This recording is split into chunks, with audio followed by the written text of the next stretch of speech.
आप कुछ सोच सकते हैं।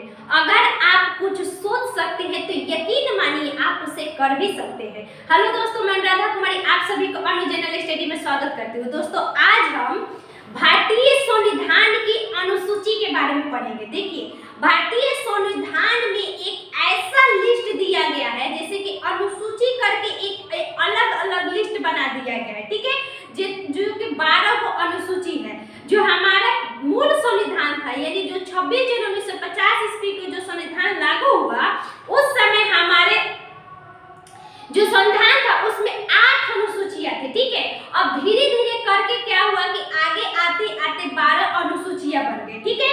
आज हम उसी अनुसूचियों को, जो ये लिस्ट दिया गया है, उसके बारे में देखेंगे, ठीक है। सबसे पहले हमारा आता है दोस्तों प्रथम अनुसूची। देखिए, प्रथम अनुसूची में दिखाया गया है कि भारत देखिए 8 अनुसूची में पहला है भारत राज्यों और केंद्र शासित प्रदेशों का संघ है। मतलब प्रथम में क्या है, भारत राज्यों का संघ है, ठीक है। और साथ में जो इसमें यूनियन टेरिटरीज है उसके बारे में भी जिक्र किया गया है, ठीक है। उसके अलावा दोस्तों आप देखिएगा अनुसूची 2, तो अनुसूची 2 है, उसमें बहुत सारे जितने भी पद हमारे संवैधानिक पद है ना, जैसे कि राष्ट्रपति, उपराष्ट्रपति, लोकसभा का अध्यक्ष, उपाध्यक्ष, ये सभी के जो वेतन एवं भत्ता और पेंशन है ना दोस्तों, वो अनुसूची 2 में 10 से 2, मतलब आप कहेंगे कि द्वितीय 2, यानी ना कहते हैं कि 2 ऐसे करके, द्वितीय 2 क्या 2, वेतन 2, भत्ता 2 और हमारा पेंशन 2, तभी जाके हम आगे जितने भी होगा आगे देखिएगा कि फिर एक अनुसूची आएगा जिसमें इन्हीं पदाधिकारियों के बारे में, इन्हीं संवैधानिक पदों के बारे में जिक्र किया गया है। तो पहला है भारत संघ और यूटी यानी केंद्र शासित प्रदेशों का क्या है, एक सम्मिलित है। यानी पहली अनुसूची में दिखाया गया कि भारत में जो 28 राज्य है, 8 केंद्र शासित प्रदेश है, इसके बारे में जिक्र है। अनुसूची 2 में वेतन भत्ता, जो भारत के राष्ट्रपति है, उपराष्ट्रपति, ये सब के बारे में। अनुसूची 3 कहता है दोस्तों कि कुछ पदाधिकारी, देखिए सभी के नहीं, जो कुछ संवैधानिक पदाधिकारी है ना, जो संवैधानिक पद है ना, उसमें शपथ, यानी शपथ, पहले का वेतन लेंगे और दूसरा शपथ लेंगे, ठीक है। मतलब 2 में तो वेतन ले रहे हैं और तीसरा में शपथ ले रहे हैं। शपथ मतलब कोई भी पद, आप छोटी सी भी पद लीजिएगा ना, तो उसके प्रति आपका कुछ दायित्व बनता है, तो उस दायित्व के पहले शपथ दिलाया जाता है, ठीक है। तो वही जो शपथ होता है ना, वो हमारा है तृतीय अनुसूची में। देखिए, तृतीय अनुसूची में याद रखिएगा 8 प्रारूप है, मोस्ट इंपोर्टेंट, क्योंकि ये आपको कहीं नहीं, हम लोग सीधे देखते हैं कि सभी पदाधिकारियों के शपथ। देखिए 8 प्रारूप में क्या क्या है, पहला तो हमारा है संघ की मंत्री, जैसे कि बहुत सारे मंत्री होते हैं, हमारे शिक्षा मंत्री है, रक्षा मंत्री है, गृह मंत्री, ये सभी जो मंत्री इनके जो हमारा शपथ है पहला।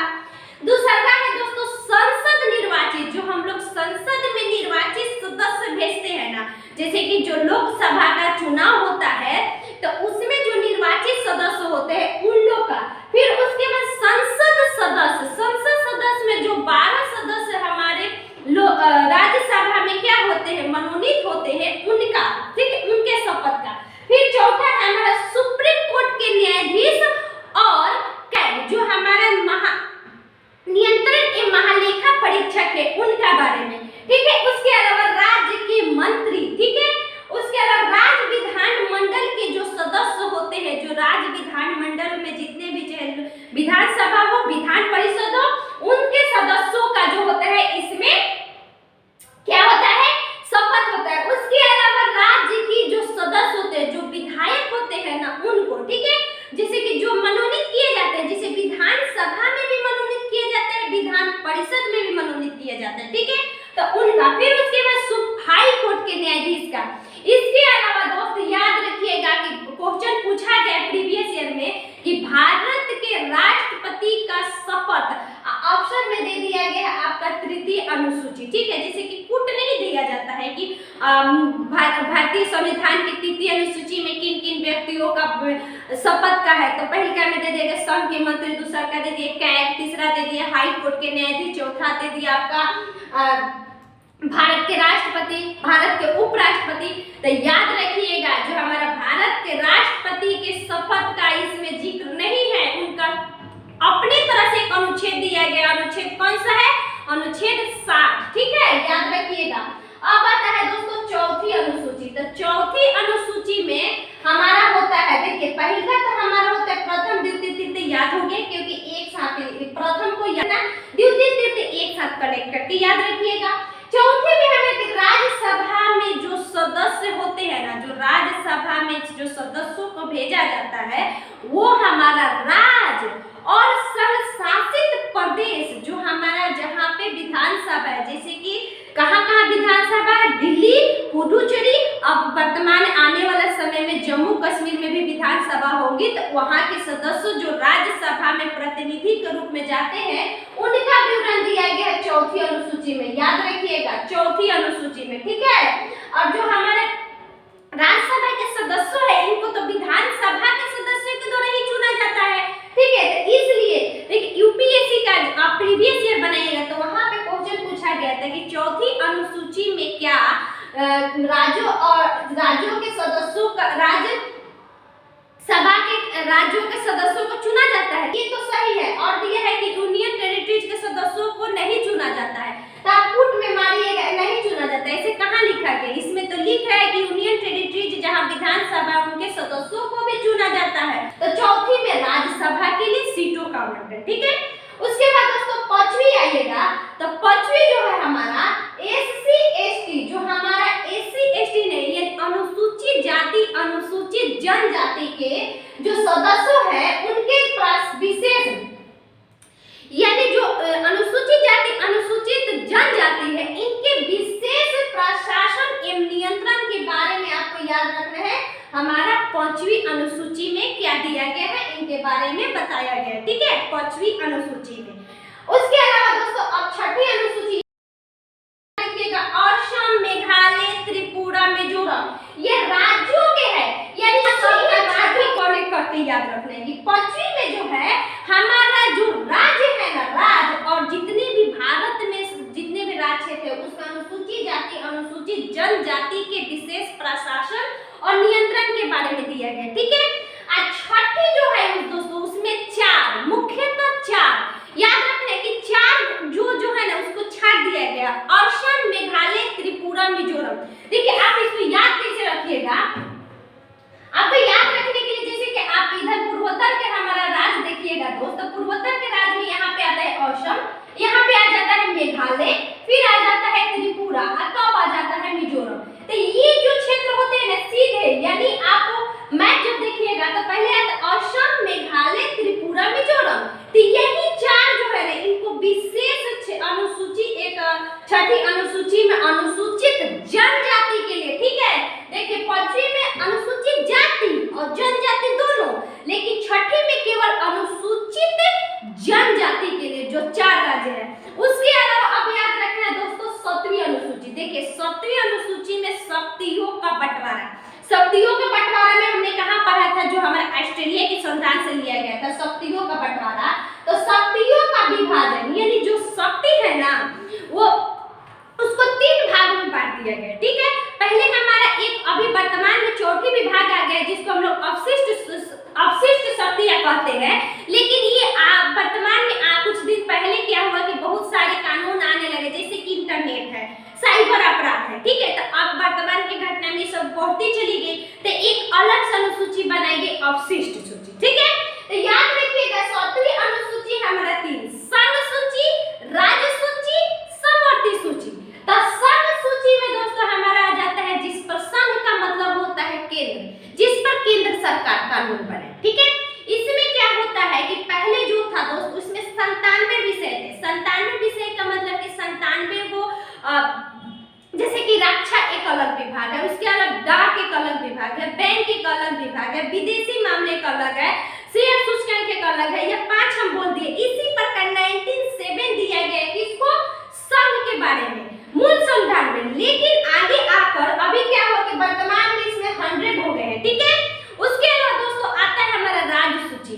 तो राज्य सूची में हमारा है वर्तमान में 61 विषय। ठीक है, जब मूल संविधान था उस समय 66 थे। ठीक है, लेकिन क्या हुआ कि अभी वर्तमान में हमारा कुछ दिन पहले 42वां संविधान संशोधन 1976 के द्वारा इस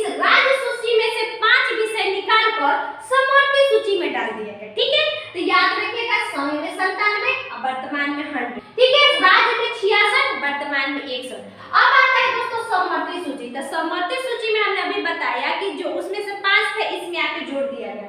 तो पहले थे इसमें हमारा 47 विषय, कितने था दोस्तों 47 विषय, लेकिन वर्तमान में 5 जोड़ दिया गया तो हमारा 52 हो गया। अब याद रखने वाला बात है कि 5 कौन कौन जोड़े गए, तो याद रखिएगा कौन कौन सा जोड़े गए। अब देख लीजिए, पहला था हमारा था दोस्तों शिक्षा, ठीक है, ये हमारा राज्य सूची के विषय था।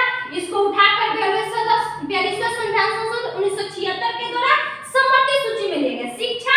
उसके बाद 1, ठीक है, शिक्षा 1। उसके बाद हमारा दोस्तों जनसंख्या नियंत्रण क्या है, जनसंख्या नियंत्रण जो है, देखिए जनगणना अगर पूछेगा, जनगणना जो अभी वर्तमान में चल रही है जनगणना, तो जनगणना पूछे तो वो हमारा होता है केंद्र सरकार, लेकिन जनसंख्या नियंत्रण एवं परिवार नियोजन, ठीक है, ये हमारा जनसंख्या नियंत्रण एवं परिवार नियोजन जो होता है हमारा, इसको क्या किया गया कि 42वां द्वारा लिया गया, किसमें डाल दिया गया, समवर्ती सूची में। इसके बाद में मापतौल, जो मापतौल होता है ना दोस्तों, वजन एवं मापतौल, इसको भी लिया के समवर्ती सूची में डाल दिया गया। इसके अलावा दोस्तों हमारा जो पशु का जो जानवर होना है, वो जानवर है उन लोग को जो सुरक्षा देने वाला है, जानवरों एवं पशुओं की सुरक्षा, उसको भी क्या कर दिया गया कि समवर्ती सूची से उठा समवर्ती सूची में डाल दिया गया, ठीक है। तो शिक्षा 1, जनसंख्या नियंत्रण, परिवार नियोजन, माप एवं तौल, उसके बाद पशु जितने भी जीव जंतु है उनका जो हमारा संरक्षण है उसको भी क्या कर दिया गया, समवर्ती सूची में डाल दिया गया। अब आप देख लीजिए कि सम सूची में हमने बता दिया कि क्या क्या है, डाक है, जितने भी केंद्र सरकार जैसे कि शेयर सूचकांक है, विदेशी मामले हैं, ठीक है, ये सब जैसे कि निगम कर है, निगम कर बिटोरना किसका कार्य है, केंद्र सरकार का काम है।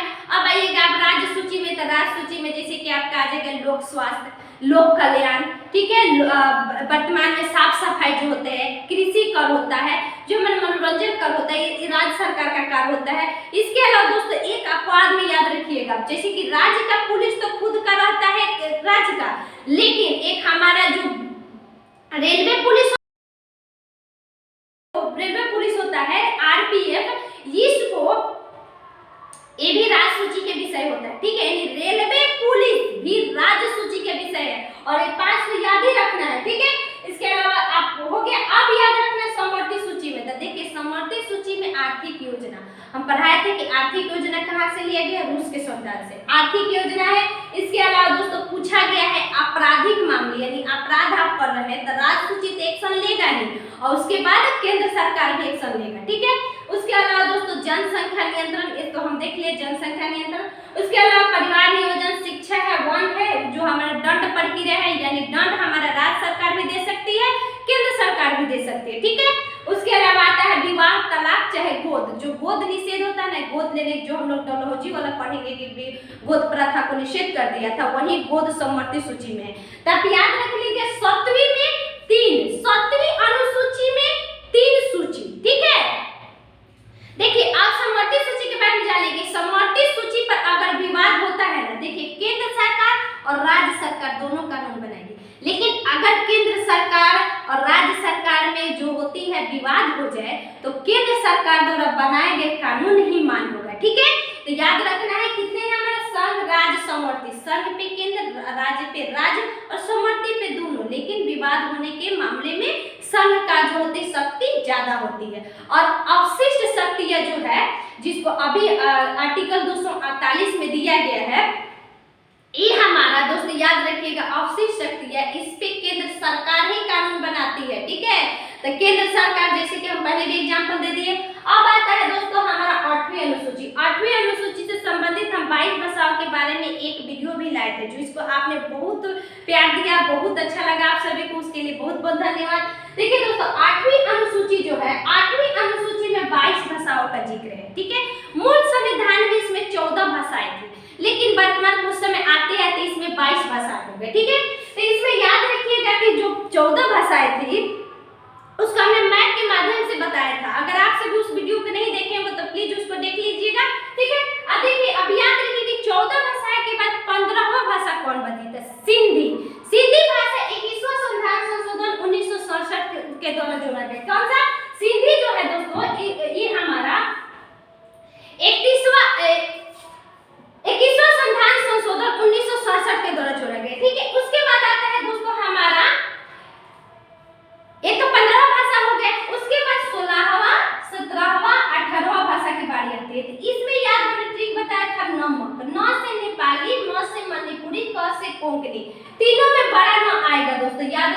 नेपाली में भी बारन आएगा, मणिपुर में भी आएगा और कोंकणी में भी आएगा। इसको 71वां संविधान संशोधन 1992 के द्वारा जोड़ा गया। ठीक है, 71वां संविधान संशोधन 1992 के द्वारा जोड़ा गया। उसके बाद दोस्तों याद रखिएगा, एक हमने बताया था कि 18 के बाद फिर 4 आए, तो 4 जो भाषा है इसको हमने बोडमास से बताया था, BODMAS। तब B से बोडो, D से डोगरी, M से मैथिली और S से संथाली। बोडो, डोगरी, मैथिली, संथाली, जिसको हमने बताया था कि इसको 92वां संविधान संशोधन 2003 के द्वारा जोड़ा गया। ठीक है, अब आता है दोस्तों सबसे इंपॉर्टेंट। तो देखिए हमने देख लिया कि जो मूल संविधान थे उसमें यही 8 अनुसूचियां थे, लेकिन जो हमारा होता है 9वीं अनुसूची, 9वीं अनुसूची को जब हमारे देश स्वतंत्र हो गया, उस समय हमारे देश में क्या था, जमींदारों के हक चल रहा था। ठीक है, जमींदारी प्रथा बहुत ज्यादा था। तो जमींदारी प्रथा को देखते हुए मान लीजिए कि संविधान हमारे देश स्वतंत्र हो गया, पहले छोटे छोटे रजवाड़े थे, सबके जिसके पास जितना जमीन था उसका मालिकाना हक था, तो उसके जो कमियां था, उसमें जो विवाद उत्पन्न होने लगे, उसको देखते हुए दोस्तों 9वीं अनुसूची लाया गया। 9वीं अनुसूची में याद रखिएगा कि इसको प्रथम संविधान संशोधन, जब हमारा प्रथम संविधान संशोधन 1951, प्रथम संविधान संशोधन 1951 के दौरान 9वीं अनुसूची को जोड़ा गया। ठीक है, इसमें दोस्तों 284 विषय हैं। देखिए जब जोड़ा गया ना, तो इसमें कुछ ही विषय को रखा गया, जैसे कि जमींदारी उन्मूलन, भूमि सुधार, लेकिन अब इसमें 284 आ गए हैं। पूछता है कि कितने हैं, 284। देखिए याद रखिएगा कि प्रथम जो संविधान संशोधन 9वीं के द्वारा जोड़ा गया, इसमें बहुत कुछ विवाद है। देखिए क्या क्या है, इसमें कुछ बात है, जैसे कि हमने बता दें कि भूमि सुधार है। ठीक है, इसमें जब 31वां जो हमारे एक फर्स्ट संविधान संशोधन हुआ, तो इसमें 2 अनुच्छेद जोड़े गए, 31 ख 31 ख। 31 ख जो जोड़ा गया, इसमें कहा गया कि 31 ख में लिखा गया कि जो हमारा 9वीं अनुसूची में जो विषय दिए हैं, इस पर यह न्यायिक प्रक्रिया से बाहर रखा जाएगा। यानी इस पर विधायिका चाहेगी तो कानून बनाएगी, विधायिका जो चाहेगी वो करेगी। ठीक है, लेकिन क्या हुआ कि आगे आते आते विधायिका इसमें बहुत ज्यादा गैर कानूनी, यानी सुप्रीम कोर्ट को लगने लगा कि इसमें गैर कानूनी भी हो रहा है। ठीक है, यानी गैर संवैधानिक है। तो इसके लिए क्या हुआ कि बहुत सारे केस है। ठीक है, याद रखिएगा कि 9वीं अनुसूची प्रथम संविधान संशोधन, भूमि सुधार, जमींदारी उन्मूलन के लिए लाया गया। इसमें 284 वर्तमान में विषय है। पहली बार इसमें कुछ अधिनियम हमने बता दी कि क्यों हुआ। देखिए क्या हुआ कि इसको न्यायिक से क्षेत्र से तो बाहर रखा गया, यानी सुप्रीम कोर्ट इस पर हस्तक्षेप नहीं कर सकती है। क्वेश्चन पूछा जाता है कि किस अनुसूची को न्यायिक क्षेत्र से बाहर रखा गया था, तो 9वीं। ठीक है, इसमें क्या हुआ कि 1950 ईस्वी में जो बिहार का एक केस था, बिहार के एक व्यक्ति थे, उनका नाम था कामेश्वर सिंह। उन्होंने पहली बार संविधान में इसके प्रति पहली बार सुप्रीम कोर्ट में इसके प्रति पहली बार केस दर्ज करवाया। ठीक है, तो उसके बाद क्या हुआ कि इस पर सुनवाई होने लगा। फिर आगे आता है दोस्तों, पूछता है, इसके बाद आता है कि शंकरी प्रसाद और सज्जन सिंह वाद, ये भी इसी से है। शंकरी प्रसाद और सज्जन सिंह वाद जो 1960 में आया था, इसमें इन्होंने कहा कि जो अनुच्छेद 31B है ना, उसमें अगर लगता है कि हमारे मूल अधिकारों का उल्लंघन हो रहा है, अनुच्छेद 14, 19 और एक जो हमारे 19 है, इसका उल्लंघन हो रहा है, तो इस पर सुप्रीम कोर्ट एक्शन लेगी। ठीक है, शंकरी प्रसाद ने।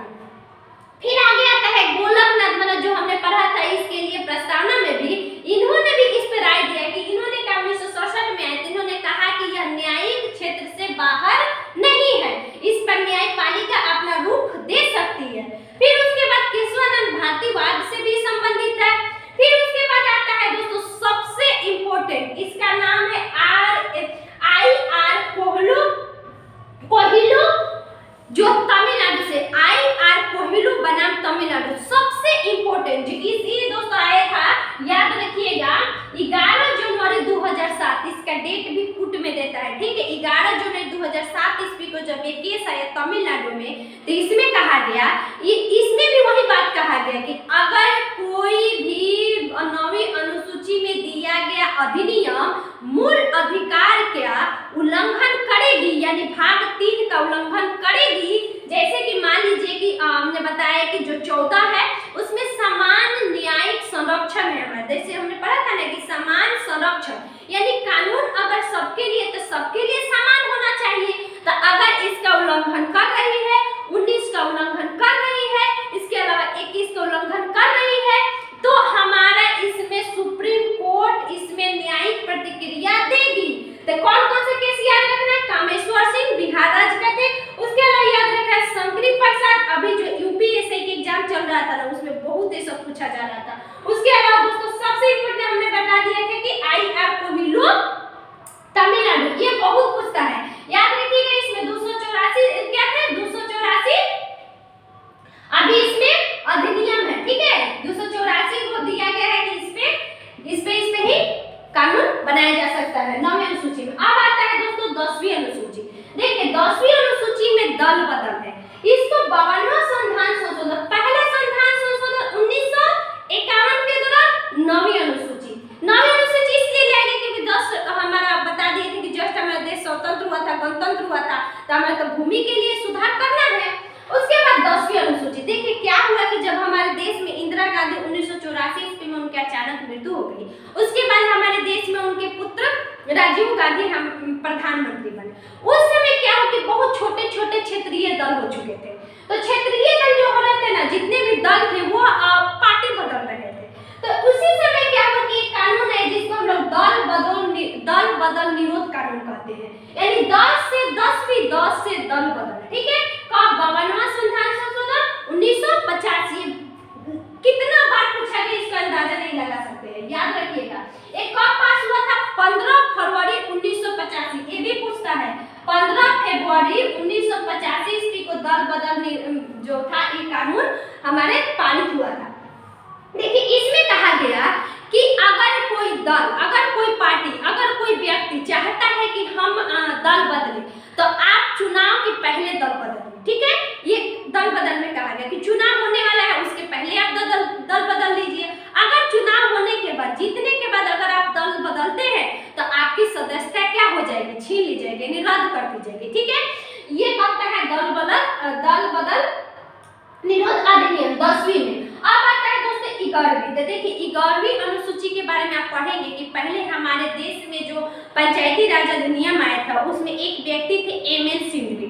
MN सिंघवी जी का ही मांग था कि क्यों ना पंचायती राज को संवैधानिक दर्जा दिया जाए। तो पंचायती राज को संवैधानिक दर्जा देने के लिए क्या हुआ कि 73वां संविधान संशोधन 1993 में हुआ। 92 में अधिनियम आया और 93 में यह पास होकर लागू हो गया। तो 73वां संविधान संशोधन 1993 के द्वारा क्या हुआ कि 11वीं अनुसूची जोड़ा गया और इसको संवैधानिक दर्जा दिया गया। किसको? पंचायती राज को। पहले हमारे पंचायती राज में बहुत सारे, जैसे कि आपका बलवंत राय आएगा, MN सिंघवी आएगा, GV राव समिति आएंगे, ये सब बहुत सारे समिति आएंगे। तो इसी में आएगा ML सिंघवी समिति, जिन्हीं के सिफारिश पर पहली बार क्या हुआ कि इसको कानूनी पैजामा पहनाया गया। कब? 73वां संविधान संशोधन 1992 में आया और 93 से इसको कानूनी मान्यता दे दी गई थी। 11वीं अनुसूची याद रखिएगा। 11वीं अनुसूची में 29 विषय है। 11वीं अनुसूची में कितने विषय है? 29 विषय है। कहाँ से याद रखना है? एक तो 9वीं अनुसूची में 284 अधिनियम और उसके बाद 11वीं सूची में 29 विषय। कैसे 29? आप ऐसे 29 को जोड़िएगा ना, 2 + 9 तो बराबर 11, यानी 29 11 29 11वीं अनुसूची में, ठीक है, याद रखिएगा। उसके बाद आता है दोस्तों 12वीं अनुसूची। तो हमें पंचायतों को जब दर्जा दीजिए तो हम नगर पालिकाओं को कैसे छोड़ सकते हैं? नहीं ना छोड़ सकते हैं। तब क्या हुआ कि नगर पालिकाओं के लिए 74वां संविधान संशोधन आया उसी समय, ठीक है, 1993 ईस्वी में ये भी लागू हो गया। इसमें नगर पालिकाओं को क्या किया गया कि अधिकार एवं दायित्व दिया गया। इसमें 18 विषय दिए गए। कहा गया कि जैसे कि मान लीजिए कि नगर निगम है तो यहाँ पे स्वच्छता है, स्वास्थ्य है, तो इसकी निगरानी, इसकी देखभाल करना किसको? नगर पालिका। 12वीं अनुसूची में इसका उपबंध किया गया, ठीक है। तो आशा करती हूँ आप सभी को समझ में आ गया होगा। प्रथम अनुसूची में संघ एवं राज्य क्षेत्र, द्वितीय अनुसूची में वेतन 2, द्वितीय 2 वेतन, तृतीय में कुछ पदाधिकारियों के हमने 8 प्रारूप आपको बता दिया था। इसमें याद रखिएगा राष्ट्रपति उपराष्ट्रपति की शपथ नहीं है। चौथी अनुसूची में राज्यसभा में जो हमारे राज्य केंद्र शासित प्रदेश है उनके सीट है। और उसके बाद पांचवी अनुसूची में जो हमारे अनुसूचित जाति अनुसूचित जनजाति है इनके विशेष प्रशासन नियंत्रण के बारे में, यानी 4, 5 और 6 एक साथ। छठी में है 5 को, ये असम, मेघालय, त्रिपुरा, मिजोरम, लाइन से याद रखना है, ठीक है। जनजाति के बारे में सातवीं में हमारा सातवीं में शक्ति का बंटवारा कर देना, संघ, राज्य, समति, और बाद में अवशिष्ट याद रखना है। आठवीं अनुसूची में 8वीं में भाषा, 8वीं में 22 भाषा, ठीक है, याद रखिएगा। हमारा मूल संविधान में 14 भाषा थे, बाद में हम बता देंगे 21वां संविधान संशोधन द्वारा सिंधी, उसके बाद में 71 द्वारा नमक जो नेपाली, कोंकणी, मणिपुरी, और उसके बाद हमने बताया था कि 92वां संविधान संशोधन द्वारा ये हमारा क्या बोडमास, बोडो, डोगरी, मैथिली, संथाली। इसके बाद ही हमारा मूल संविधान में 8 आप याद कर लीजिएगा। अब बाद में ये 4 जो रह गया, 9वीं, 10वीं दल बदल, 11वीं पंचायत, और 12वीं में नगर पालिका, ठीक है। 12वीं में क्या है दोस्तों, नगर पालिका। देखिए क्या होता है ना कि ये हमारा जो नगर पालिका है, नगर पालिका